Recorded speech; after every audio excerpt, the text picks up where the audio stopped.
Bismillahirrahmanirrahim. Assalamu alaikum. Welcome to Mazar IT. در ویدیوی امروز ما یک موضوع بسیار مهم به شما درس میتم. اول ما این موضوع را برتن تحریری در این لکچر درس میتم و در لکچر بعدی یا در ویدیوی بعدی ما SSH را یعنی سکیور شل را عملی کار میکنیم. پس شروع میکنیم. یک است سکیور شل یعنی SSH، یک است تلنت.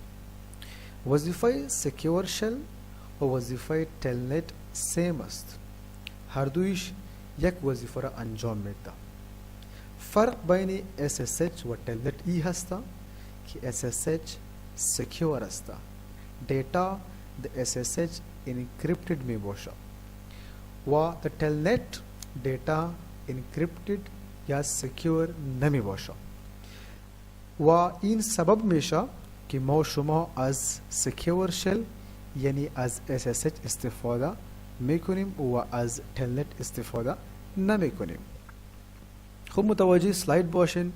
در سلاید نوشته هسته که SSH یعنی سکیور شل پروتوکول sets up a secure session that's similar to telnet over a standard TCP IP connection.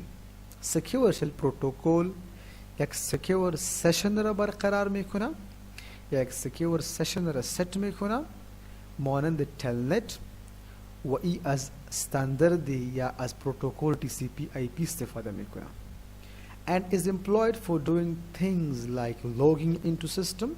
این چی کار میکنه؟ چی وظیفه را انجام میده؟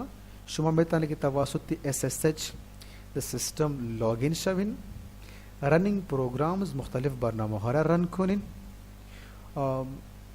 on remote system the system که شما وصل هستین and moving files from one system to another و فایل ها را انتقال بدین از یک سیستم با دیگر سیستم.